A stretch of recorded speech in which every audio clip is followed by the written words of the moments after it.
This podcast is part of the Sports History Network, your headquarters for the yesteryear of your favorite sport. You can learn more at sportshistorynetwork.com. One day, this week's guest decided he would hop on a site called Reddit. Not too long after this, he was considered by many as a fantasy football savant. Then, in very short order, he worked his way into the underbelly of Football Guys, one of the most popular companies for fantasy football enthusiasts. Now, he reaches the pinnacle of his career, riding shotgun in the DeLorean to tell his fantasy football origin story. This week's guest, Dave Kluge. Welcome to Fantasy Football Origin Stories, where each episode is a journey back in time to explore the unique experiences of some of the coolest and most influential people in the fantasy football industry. I'm your host, Arnie Chapman, also known as the Football History Dude. Now, I love fantasy football, and I want you to come along with me to explore the yesteryear of the armchair gridiron. So hop on board my DeLorean, and let's get this baby up to 88 miles per hour. Great Scott. This time as we step up the DeLorean, the date is December 10th, 2023. Yes, 4:30 p.m. local time, that is. We are in the future. We're in Chicago, Illinois, outside Soldier Field Stadium, celebrating a rousing victory from my Detroit Lions over the Chicago Bears. On to week 15 and to wrap up a playoff berth, we say. Then we play the Vikings 2 out of the 3 last weeks of the season and take home the North. Sweet, sweet taste of victory is within our grasp this year. Now, why do we go to the future on this DeLorean trip? I normally go back in time. Well, it's because we're going to way back in time to talk about some Bears memories with this week's guest, and I had to grit my rib shots in along the way.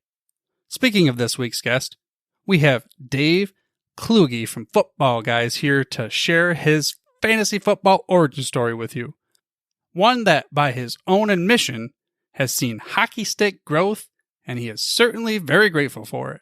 But first, I gotta tell you about this gift that I received in the mail. Something called Funky Chunky. I gotta review their products. They sent me a bag that had 5 different flavors in it. Sea salt caramel popcorn, chip Zell pop, nutty choco pop, peanut butter cup popcorn, and the good old-fashioned chocolate-covered pretzels. It was a cool experience because the pack came in this fancy little box. Gotta open it and try it with the whole family, right?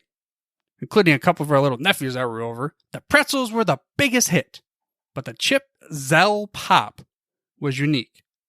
The reason why I call it the chip Zell pop is because it was chocolate, white chocolate and dark, I believe it was both, covered with like Ruffles types of chips and pretzel sticks. Hooey, that was really good. They were all tasty, in fact. And then I asked the nephews, how many thumbs up? They said, well, this is a 3-year-old and a 5-year-old. The 3-year-old says 5 thumbs up. And the 5 said 1,000 thumbs up. So let's just say we all recommend Funky Chunky over here in the Chapman household. To learn more about this, you can head over to funkychunky.com. Now that you're done placing your order, let's strap this seatbelt on, fire up that flux capacitor, and get this baby up to 88 miles per hour with this week's guest, Dave Kluge. I'm sure get you out of here before your mock draft and everything. One thing I do have to say before we get into the fantasy football portion of the show, I know that you're a Bears guy. I have to get this out of the way. I'm a big Lions fan, so we'll try to put our differences aside for a little bit there. No worries about that at all. You know, a lot of people, I feel like they're just like, I'm not a sports fan that has hate in my heart. Like growing up, I thought Barry Sanders was the most fun player to watch. I loved watching Brett Favre. So like, I don't understand it. Like when sports fans can like attribute malice and heart or like hatred to their fandom. That's not me. You know, I like good football players, and Barry Sanders was great. Brett Favre was great. You know, my dad and uncles and cousins and everybody were like livid at me that I could even entertain the idea of liking Brett Favre. But even as I got older, like Aaron Rodgers started playing for the Packers, and I was like, how could you be a fan of the game and not enjoy watching this guy play? So don't worry whatsoever. Yeah, no, I mean, I was just messing around because I'm the same way as you, even though we joke around with like the guys of, you know, Packers fans and Bears fans, because it seems like I talk to a lot of them for some reason. But at the end of the day, it's like, especially when it comes to if you're a fantasy football analyst and you're talking about those 3 individuals, like how can you not, you know, appreciate what they can bring to the game and everything like that? Absolutely. So let's start there. I mean, you went with an older style, gives you a little bit, you said, growing up with the Barry Sanders, Brett Favre. So at least we have a little bit of a nail down of when you grew up watching football. But what about your first memory of fantasy football? So first memory of fantasy football, I watched my dad playing fantasy football for years as like a little kid, and I wanted to be a part of that so badly. Like I didn't really understand what was going on, but I would help him. We'd be writing down stats at halftime. This was before the internet days, so you'd get what you could during the halftime and the post game shows and get as many stats as you could. All of his buddies would call in, the morning of with their lineups on Sunday morning, and that's how he commissioned the league. And then I believe it was 1998 was the first year that they did it online, and they used Yahoo Sports. So then he invited me into the league, and that was my first year playing. And I guess they had this unwritten rule when they played fantasy football that you could drop players on their bye weeks, and then you got priority to pick them up the following week. Me, just, playing as I was as an 8-year-old kid, I realized, wow, all these players are scoring a lot of points and they're on the waiver wire. So I was picking them all up. Basically, by the end of the season, I had Randy Moss, Terrell Owens, Donovan McNabb. My team was absolutely loaded. I ended up taking down the entire league, and then I got kicked out the next league because they said that I cheated. And then I didn't play again for a few years after that. Commissioned my own league when I was 14 years old in high school, and have just been an addict ever since. So they waited till the end of the year, though. They're like, hey, this kid isn't following our rules, but we'll let him still play and everything and win the championship. Yeah, and I think, I don't know, it was weird in hindsight. I think that they just got upset that they got, schooled by an 8-year-old. They had been playing in this league for like 15 years, and then a little 8-year-old shows up and takes them all down. So I think there was a little bit more to it than just thinking that I actually cheated. I think there was some pride that was hurt there, and that's really what it came down to. Yeah, how long was their league? You said it was about 15 years, so we're talking in any, so 83 around when they started? Yeah, they had been playing since the mid-'80s, since before I was even born. Oh, wow, that's a pretty cool to see that. Are they still going? I guess I should preface it there.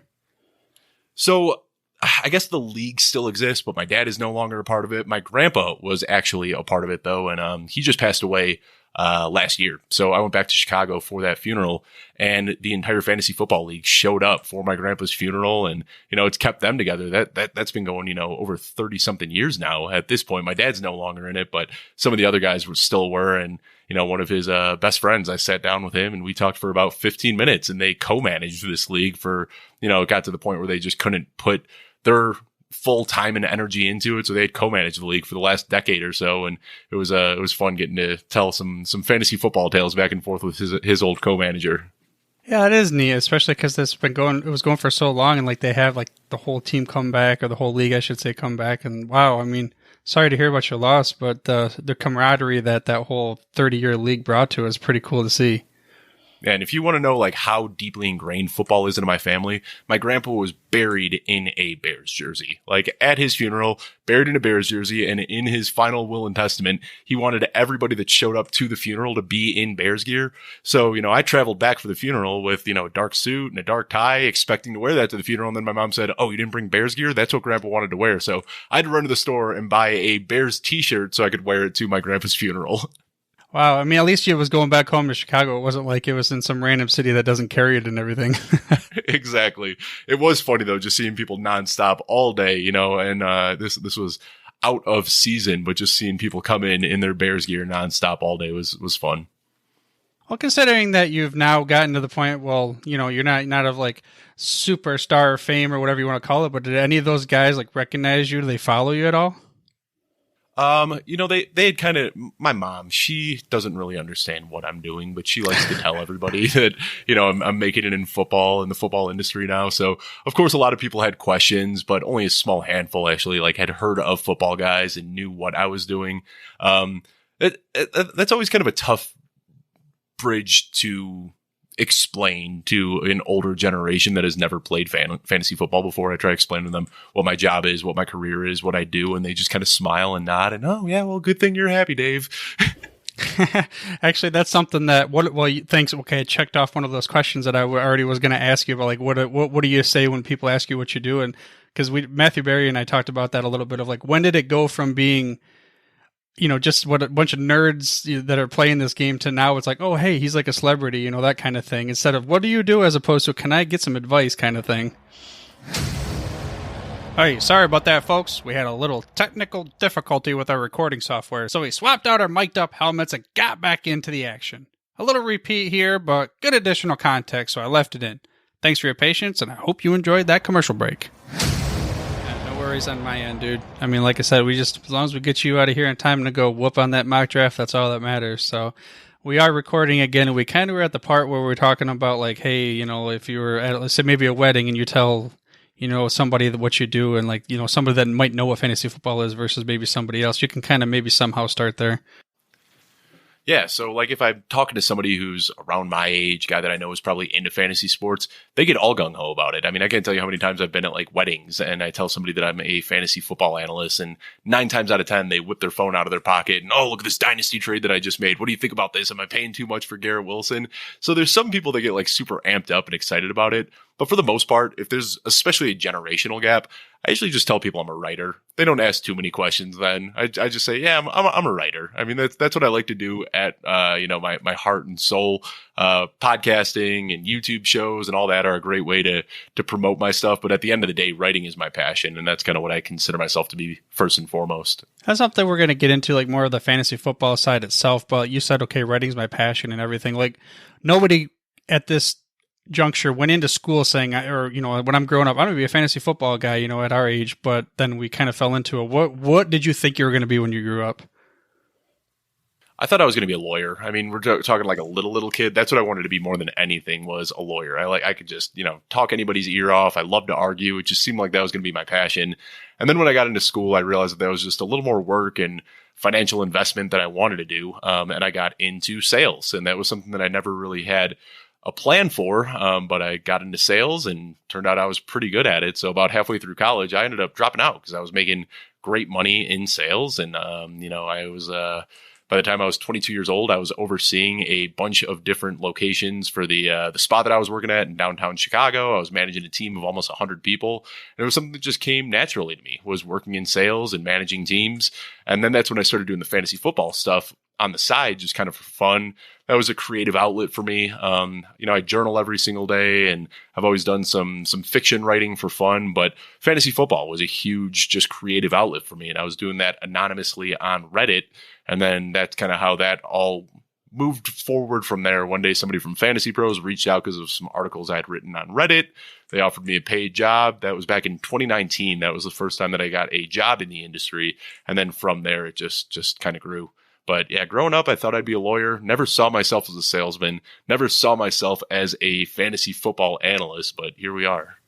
Yeah, let's do that. Let's jump ahead and go ahead and start with the fantasy football origin story.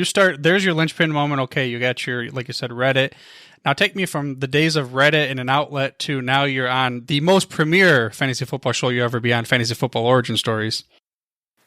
Well, thank you. Yeah, I'm actually absolutely thrilled to be here. But yeah, the way it all started on Reddit, I didn't really know a lot about the industry. I wasn't a big time consumer. I joke around even to this day. I'm not a big podcast listener. I love music. Like, I love listening to music. If I have free time to put anything in my ears or play anything through the speakers, 99 times out of 100, it's going to end up being music over a podcast. So I had read a few things here and there, hosting our site on ESPN. Obviously I was reading Eric, oh my gosh, I'm drawing a blank, Eric Karabell, Matthew Berry.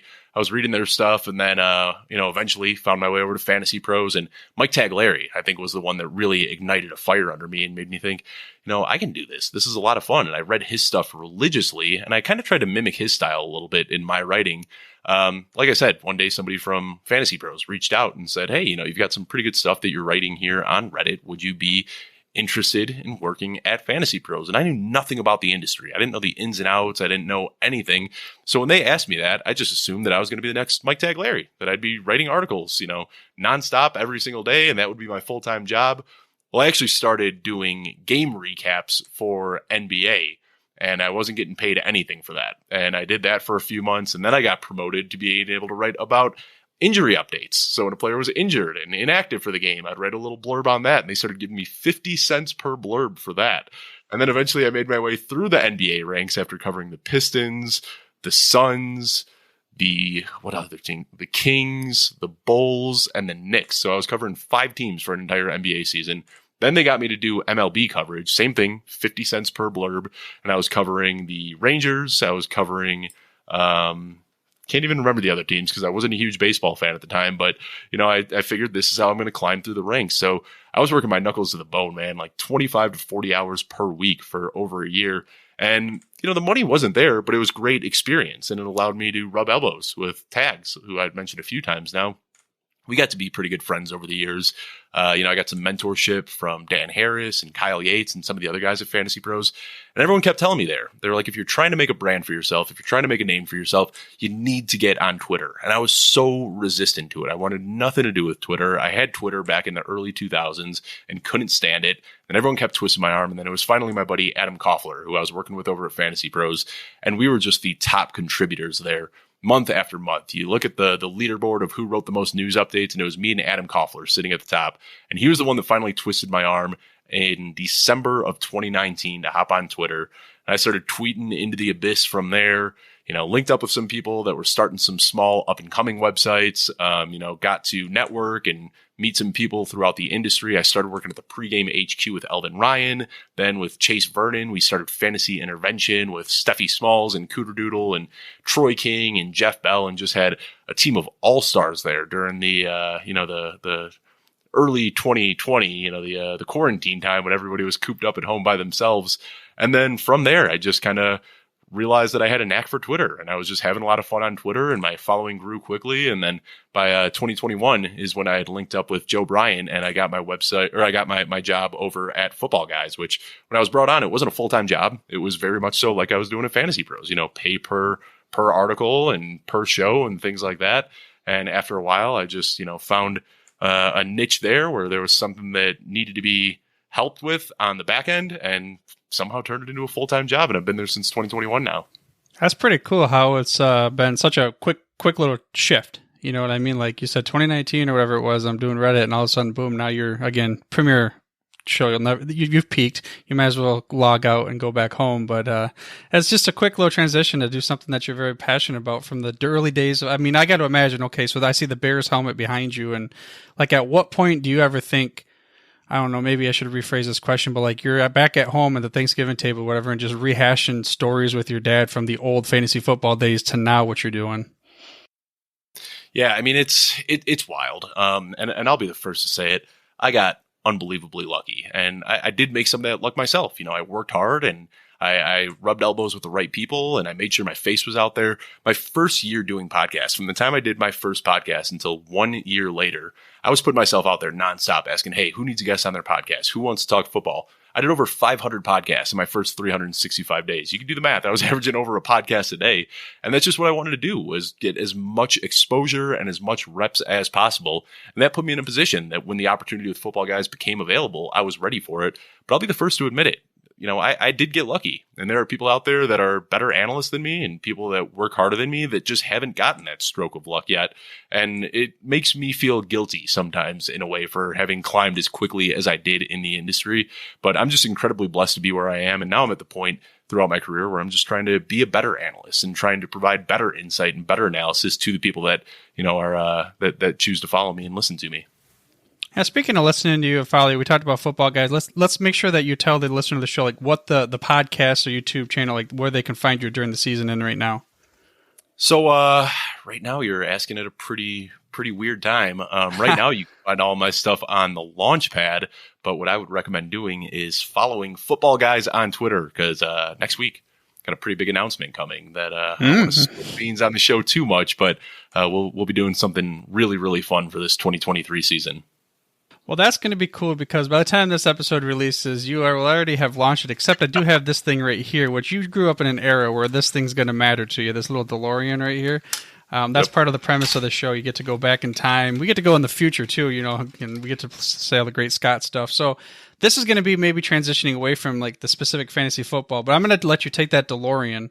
It's fantasy football, but not your analyst size. You get your one mulligan embarrassing moment, whether it's as an analyst or maybe a player. I did it, whatever it is, you get to redo that right now. What is that moment? I can't remember the exact year. I want to say it was 2014. Toby Gerhart you're a Lions fan. I'm a Bears fan. Toby Gerhart was the backup in Minnesota and looked great in flashes. And then he got a contract to go play in Jacksonville. And this was before I was an analyst, but I was still in, the league that I commissioned to this day, which still exists. And then a few other leagues with my buddies. Toby Gerhart, man, he was my ride or die. I drafted that dude in the second and third round of every single football draft that I was in that year. Let me see if I can look it up real quickly because I don't have his numbers off the top of my head, but it was terrible. And to this day, it is still a running joke in my home league, fantasy football league, that my buddies are like, how in the world did you, the guy who drafted Toby Gerhart in the second round, end up a fantasy football analyst? But yeah, I'm looking at it. 2014, I thought that he was going to be the guy in Jacksonville, finished the season with 101 attempts, 326 yards, and 2 touchdowns on a fully healthy season. Just absolutely brutal. So if I could have any mulligan, it would be to go back in 2014 and draft anybody instead of Toby Gerhart. Okay, well, we'll do that. We'll give you that mulligan. You can read. I don't know what it's going to change in the future and if we have Biff Towers or whatever, but maybe how about now give me a Mount Rushmore, your maybe 4 favorite moments of fantasy football, career or analyst or both. So you can see this jersey I've got, you already talked about the Bears helmet over my shoulder, but I've also got a Lamar Jackson jersey back here. 2019 was a flag plant for me. Same thing, the way that Toby Gerhart was my ride or die in 2014. Lamar Jackson was my ride or die in 2019. I got that dude in every single fantasy football league. And we know that was the record setting year where he threw for 36 touchdowns, one of the most efficient passers in the league, rushing for 1,000 yards on top of it. He single-handedly won me a ton of money. And that was the year before I really got into fantasy football analysis, but I was writing about it anonymously on Reddit. And I was the guy beating the drum for Lamar Jackson and got a little bit of notoriety with that one. Another one was the year before. No, it was the same year, actually. It was Derrick Henry. Derrick Henry had been behind Deion Lewis for years and years and years. And I was the guy that said, Derrick Henry is in line for a much bigger workload. And he was sliding into the 4th round that year. And I believe that was 2019 was Derrick Henry's breakout year, right? I may be confusing the years, but it was 2019 was the first time that he had 1,500 yards, 16 touchdowns, and he was getting drafted late in drafts that year. So those were 2 of my better calls.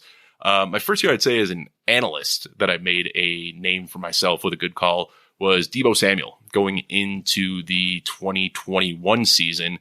This is the first year that I had been full-time in the industry. I had a little bit of following at this point. People were paying attention to what I wanted to do, and everybody was trying to clown me for being all in on Deebo Samuel going into 2019. I was one of the few people on the Fantasy Pros. It was my first year doing the expert consensus rankings. I was one of the few people that had Deebo Samuel ranked ahead of Brandon Ayuk. And I've actually had some other people in the industry, people that have been in the industry for a long time, saying that they admired the way that I stuck to my guns on Deebo Samuel, just saying this guy's a great football player. I don't care what the metrics say from the first couple of years.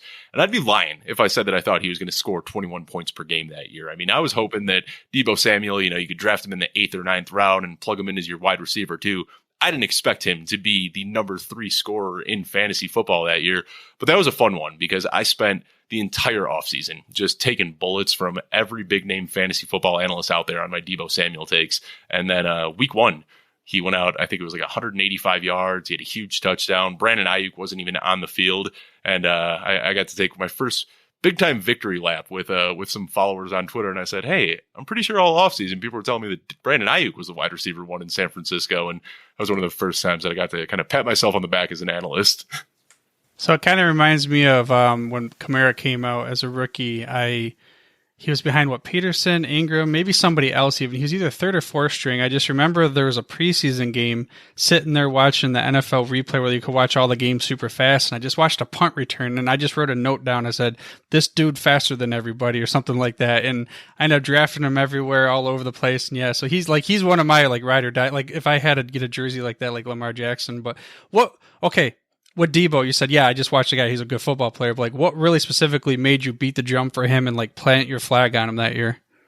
So for me, it was that he could do more things with the football in his hand than anybody else could. And at the time, if you looked at his first 2 years in the league, he was a very low ADOT guy. And everyone was saying, he's getting these schemed and manufactured touches and you can't really rely on things like that. And then I saw a handful of plays where he was actually able to win downfield as a much better route runner than I think people accepted. And I saw him making contested catches over some premier cornerbacks in the league.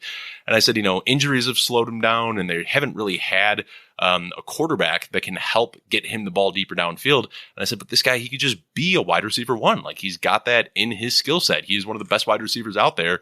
And I mean, really, at that point, I was a very novice analyst. In hindsight, I probably wouldn't plant my flag on a guy like Deebo Samuel right now, but at the time, he had that dog in him, and that's what I saw, and I said it. I mean, one of my tweets that got, ratioed with hundreds of quote tweets was, I think people forget that Deebo Samuel's got that dog in him, and it was a play of him as a rookie, just running through the entire defense, just breaking tackles, tripping up defenders, and that's really what it was for me. Like I said, in hindsight, I'd probably go a little bit deeper with the analysis that I did then, but for me, Deebo was just one of my favorite players to watch, and I just wanted him on all of my teams at the time.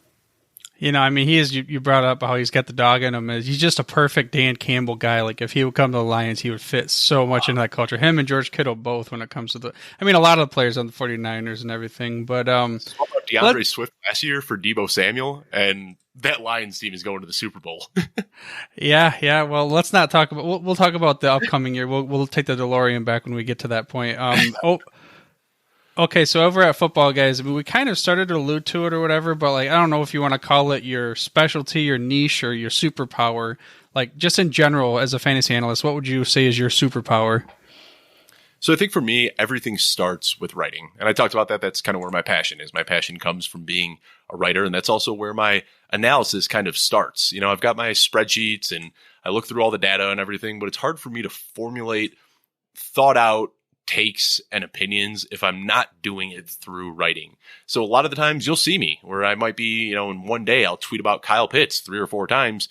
You can bet your bottom dollar that 3 or 4 days from then, I'm going to have a Kyle Pitts article coming out. And that's what I do is as I'm writing about these players, that's kind of where I can formulate my takes and opinions. And I share the information that I'm pulling from my articles out on Twitter. But I think for me, and it's tough because I think that's my strongest skill as an analyst is as a writer. Unfortunately, people aren't reading all that much anymore. So I feel like my skill is being wasted, but then that's where it starts is with writing. And then after I write an article, after I've formulated those thoughts and opinions, it's so ingrained in my head that I can start talking right now. I talked about Kyle Pitts as an example. I could rattle off all of these Kyle Pitts stats from the article that I wrote. So basically that's where it starts for me. Anything you hear me talking about on a show for the most part, I've already written about in an article. And then I'm just kind of finding a new way to repackage the information that I already dug up from my writing, spitting that out into shows and podcasts and things like that. But for me, I think it's just being able to write and really formulate strong opinions about certain players. No, it makes sense. It's like you're really good at doing the homework, essentially, and then, being able to change that into the different medias. Speaking of forms of media, so I know, we've already alluded to the fact you reach your pinnacle on fantasy football origin stories, but besides that, maybe before the pinnacle, what was a interview you had with somebody, or you're talking to somebody in the industry, or being on another show, or something where you're like, wow, this is kind of cool. I really made it here. So I think for me, I'm a Bears fan. We've talked about that a few times now, and Tags, whose name I've mentioned a few times here, he really took me under his wing when I was new in the industry. He was a Chicago guy. I was a Chicago guy. We had similar writing styles. We had a very similar view of the game. We even came to a lot of the same conclusions on takes and players. And we just got to be really, really close over the years. And we had done a few shows together where he had come on my show, and we did one that was kind of interview style about his come up in the industry. We did another one that was about fantasy football. But one day I reached out to him and I said, hey, I want to do this show where we just do like a one-off show and we talk about Bears. And that's going to be it. We're just going to call it the Meatball Hour. I said, is there anyone else you can think of that might want to be a part of this? Any Bears fans you can think of? And he said, let me think about it and get back to you. And then later on that day, he goes, are you familiar with Adam Rank? And I said, like, NFL Network's Adam Rank? And he goes, yeah. He goes, Adam Rank's a good buddy of mine, and I think that I could probably get him for sometime next week. So that, for me, was such a surreal experience, getting to sit down with Mike Tagliere, whose content I had been reading for years and years and years, and then Adam Rank, who I had been watching on TV for years and years and years. And both of those guys being Bears fans, guys that I'd kind of emulated a lot of my style after. That was a surreal moment, was getting to hang out with Mike Tagliere and Adam Rank and just talk about nothing but Bears for an hour straight. That was if I had to rank every moment throughout my NFL or my fantasy football career thus far, that was the one that'll always stand out to me, especially. Yeah, you'll be able to tell that story for ages too. Look back at this and everything. So, Okay, let's before we move on to the future question, remind the listener of the show where they can find your work and how they can get in touch with you if they want to reach out. Yeah, real simple. I just tell everyone nowadays, just follow me on Twitter at Dave Kluge. That's Kluge. I tweet out everything, whether it's an article I'm working on, show I'm doing. Like I said, when I'm writing articles, I'm usually giving sneak peeks by tweeting out little stats and whatnot. So that's just what I tell everyone. Follow me at Dave Kluge, and you'll see what I'm up to more than anything else. But all of my content, written and video, can be found at Football Guys. But then I also do a lot of guest spots, things like this, which I'll be sure to share from my Twitter page as well. So you can find the majority of my stuff over at Football Guys, but any guest spots or anything like that, you can find on Twitter at Dave Kluge. So you've only been in the industry a few years. You're like an infant. You're a baby. But let's try to. You've been around it forever. That's pretty cool because of being introduced at such an early age. Let's pretend now you got the DeLorean, you got the keys. You're going 5 to 10 years into the future. What's the difference in fantasy football look like? That's a good question. The difference in fantasy football. Or you can rephrase that even by what would you like to see changed or maybe added or whatever it might be.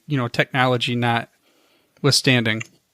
That's a great question, and it's something that I do think about a lot because I feel like the playing field has already been pretty leveled. There used to be a huge edge. You could just be the guy that was grinding stats 10 years ago and getting a huge edge over your guys, in your fantasy football league just by looking at targets and opportunities and target share and things like that. And now even the casual fantasy football players have learned so much about the game that there aren't huge edges anymore. So it does worry me because realistically, if you want to win your fantasy football league, this is probably a trade secret that I probably shouldn't be saying on the show, but the best way to win your fantasy football league is to grab ADP from a high stakes website, follow that ADP like it's the Bible in your draft, and you're probably going to end up with the best players on your team. And, at worst, you're going to make it into the playoffs. At best, you take down your league. So we plant flags all the time and try to find deficiencies in the market. But at the end of the day, there aren't a lot of edges to be had, and there aren't a ton of market deficiencies anymore. We look at Justin Fields, for example. I look back at 2019. I talked about how Lamar Jackson was a huge flag plant of mine, and I made a ton of money drafting Lamar Jackson. Well, I was getting him in the 12th, 13th, 14th round, and because of that, you're not getting those players at those discounts anymore. Last year, Justin Fields, despite a terrible rookie season, was still getting drafted in the 8th round. Anthony Richardson this year, never taken a snap of football, he's getting drafted in the 7th and 8th round. So it's these little edges that we used to be able to get are now gone. Austin Eckler was a guy a few years ago that you could consistently, year after year, draft in the 4th and 5th round. And now people have realized, hey, Austin Eckler catches a ton of passes and he gets goal line work. And now he's being ranked where he should be as a top 2 or a top 3 running back. So it does concern me a little bit because there's this information overload and people know so much about the sport now that I'm not really sure where the future of it is. I think the future of it more than anything is going to be in entertainment and personalities because the information is going to be there for everybody to grab and use, but people are going to want that information to be given to them in a pretty bow with an entertaining ribbon on it. So I think that's kind of where the fantasy football industry is heading now, is more towards entertainment than anything else. Yeah, it's almost again, you don't want to hear this in the industry because it's hey, this is not cool. But what? Just imagine if a nuclear fantasy football wasteland bomb hit and you're in the Fallout video games and all of a sudden there's no information anymore. The first to get that information in the future, that'd be I'm going to make that movie maybe one day. But anyway, so let's end it with saying anyone interested, maybe not necessarily to make it their career, but anyone interested in getting into the fantasy landscape of some sort as an analyst, what kind of advice would you give to them? So I think that's something that I'm pretty well suited to give advice in.